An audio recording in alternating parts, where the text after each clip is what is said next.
You do not enter Cleopatra's royal quarter as a guest. You enter as a servant whose safest skill is silence, because one wrong expression can make powerful people remember your face. Outside these walls, Alexandria is one of the great cities of the Mediterranean. Inside them, wealth does not protect you. It only raises the price of every mistake. Cleopatra VII is not only a queen.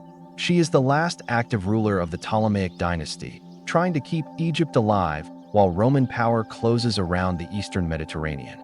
If you serve near her private rooms, you do not simply carry water, perfume, linen, and food. You carry access, and access is dangerous. Your first rule is survival by restraint. See what must be seen. Forget what must be forgotten.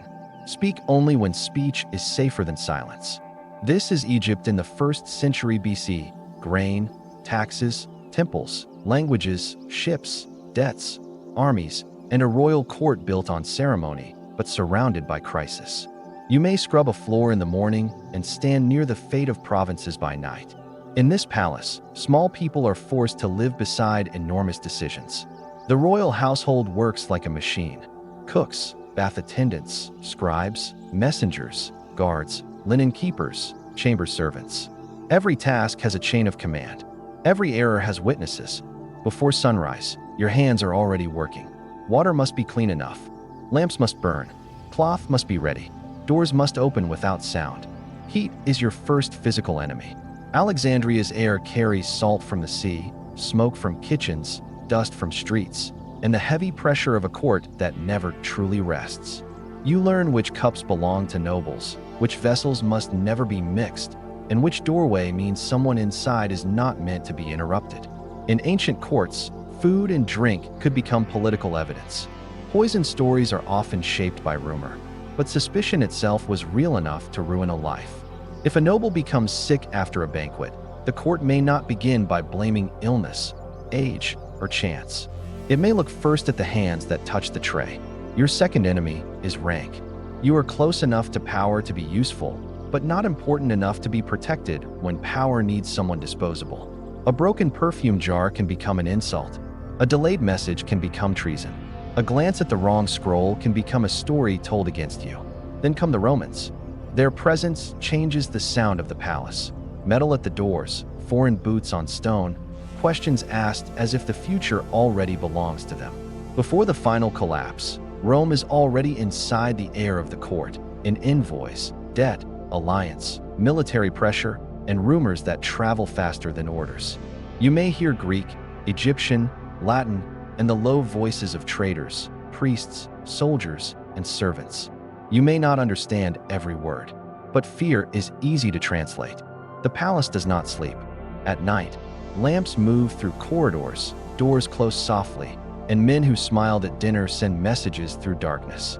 Your third enemy is information.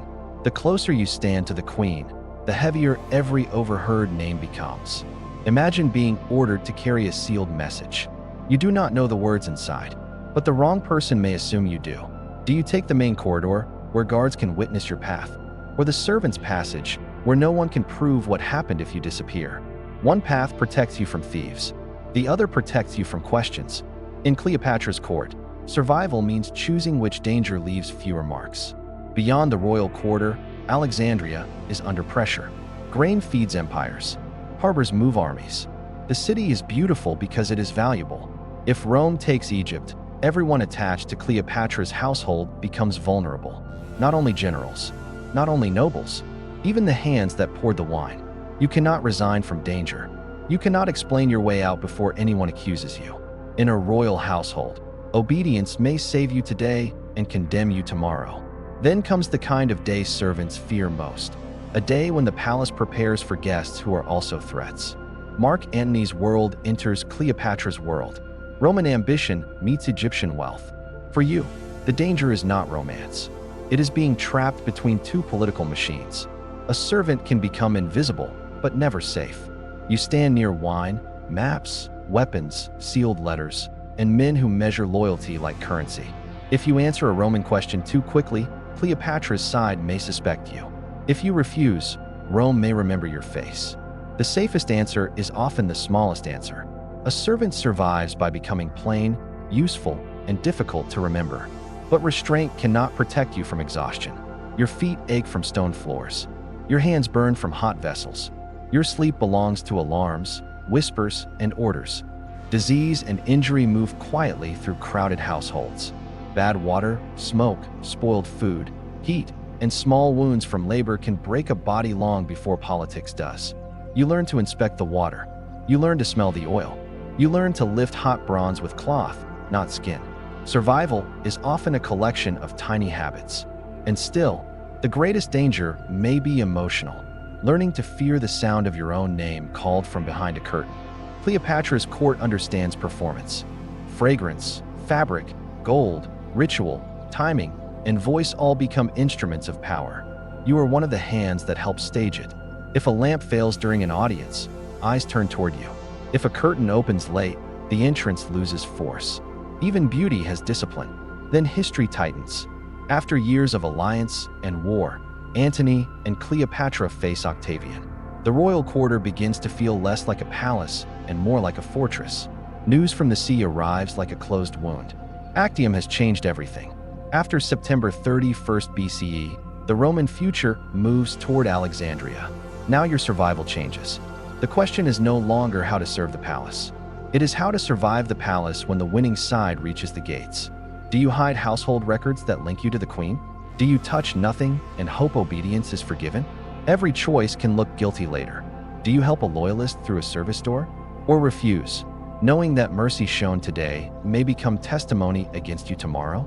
Servants are often remembered only when power needs someone to blame. History records queens and generals. Survival belongs to the unnamed. When Octavian's power closes in, the palace becomes a listening chamber. Footsteps sharpen, doors sound heavier. Every silence seems to have a shape. In the royal rooms, normal tasks become almost unbearable. Lay out cloth, fill lamps, lower your eyes. Pretend the world is not ending.